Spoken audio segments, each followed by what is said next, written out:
Sorry. Oh my god. Oh my god.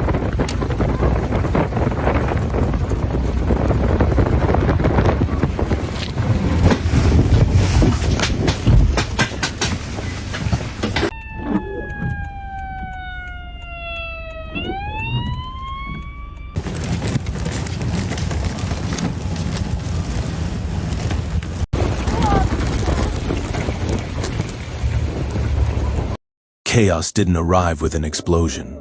It arrived quietly, and then it swallowed everything. In Yorkshire, December nightfall turned roads into blank pages, erased by snow moving faster than people could escape. One moment traffic flowed, the next cars vanished into whiteout walls, engines screaming, metal sliding with zero control. Wind howled like a warning that came too late. Headlights reflected back into nothing. Brakes failed. Direction disappeared. Highways froze solid. Villages were cut off. Thousands were stranded as the storm tightened its grip, faster than emergency crews could respond. This wasn't just snow. This was chaos.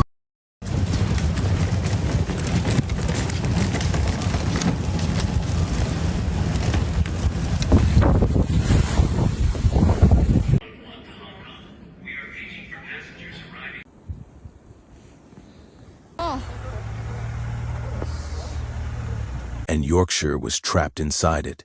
It didn't begin with fear. It never does. It began quietly, almost beautifully.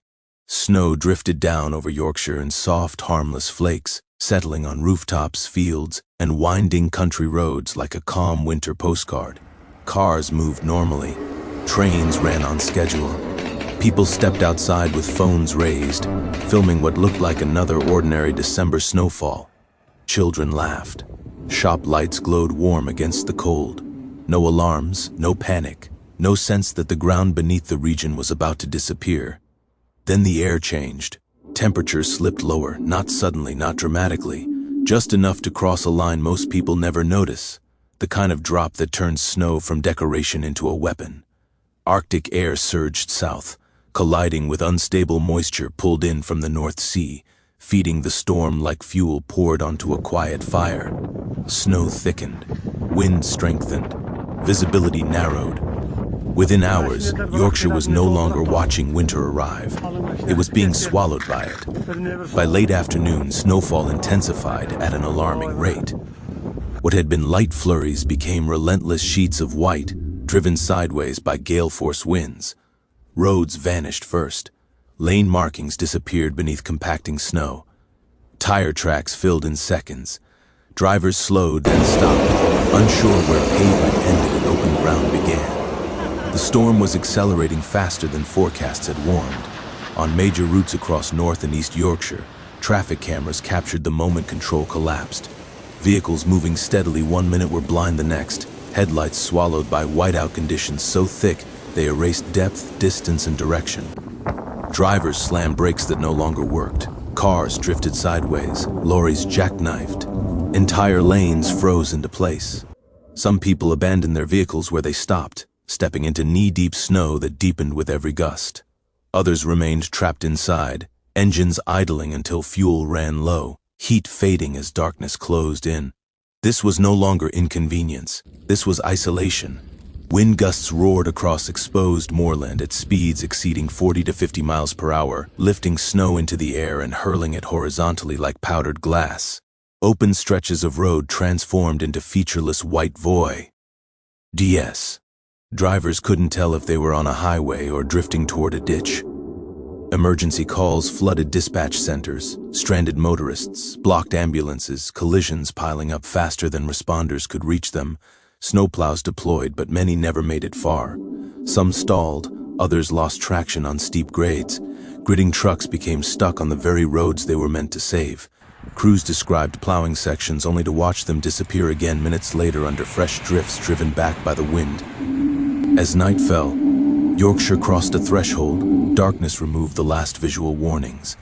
Snow reflected headlights back into drivers' eyes, blinding them. Temperatures plunged further, freezing slush into solid ice beneath the accumulating snow. What looked passable became deadly without warning. In rural villages, roads connecting homes to hospitals and supplies vanished entirely. Farm tracks disappeared under drifts climbing past 3 feet. Fences vanished. Small vehicles were swallowed to their windows. Entire landscapes flattened into silent white deserts. Power lines sagged under ice. Then they failed. Lights flickered out across multiple communities, plunging homes into darkness and bitter cold. Elderly residents wrapped themselves in blankets as heaters fell silent. Mobile signals weakened. Communication fractured. Families huddled indoors, listening to wind scream against walls, unsure how long the blackout would last or whether help could reach them if it didn't. Emergency responders worked non-stop. Fire brigades, police, volunteers, and mountain rescue teams pushed into conditions that bordered on impossible. Visibility dropped below 10 feet in places. Crews advanced slowly, sometimes on foot, probing forward yard by yard to avoid becoming stranded themselves. Reports came in faster than they could be logged. Cars trapped with children inside. Medical emergencies unreachable by road. Roofs collapsing under snow weight. Elderly residents unable to heat their homes. Rail service ground to a halt as ice coated overhead lines and switches froze solid. Buses were suspended. Airports warned of delays and diversions as runways vanished beneath drifting snow. Supply chains stalled. Fuel deliveries slowed. Food distribution faltered. By midnight, Yorkshire was no longer dealing with a snowstorm. It was facing a regional emergency. In coastal areas from Whitby to Scarborough, thundersnow rolled through the chaos, rare bursts of lightning flashing inside towering snow clouds. For seconds at a time, the storm lit itself from within, revealing abandoned vehicles, bent road signs, and drifts piled taller than car hoods. Each flash exposed how completely movement had failed. Emergency shelters opened as councils scrambled to provide warmth and safety. Schools announced closures before dawn. Local authorities issued urgent warnings: do not travel, stay indoors, this is not safe. But many were already trapped, truck dry. Vers spent the night stranded in cabs, engines running low, supplies limited. Parents carried children through chest-deep drifts after abandoning vehicles on blocked roads. Volunteers with tractors and four-wheel drive vehicles became lifelines, carving narrow paths where plows could not reach. In some villages, neighbors checked on neighbors by flashlight, sharing food, blankets, and generators. In others, isolation was total. The storm did not ease quickly.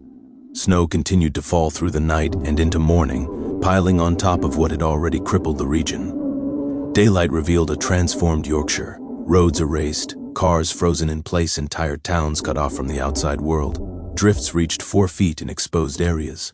Highways resembled frozen rivers. Fields blended seamlessly into roads, ditches invisible beneath snow. Officials reported hundreds of incidents overnight. Emergency services remained overwhelmed. Clearing operations continued under high alert, but refreezing and blowing snow erased progress repeatedly. Meteorologists explained that this storm was driven by a rare and volatile setup, deep Arctic air plunging south, interacting with moisture-laden winds off the North Sea. The result was a snowmaking engine capable of dumping 1 to 2 inches per hour for extended periods, intensified further by terrain uplift across the moors.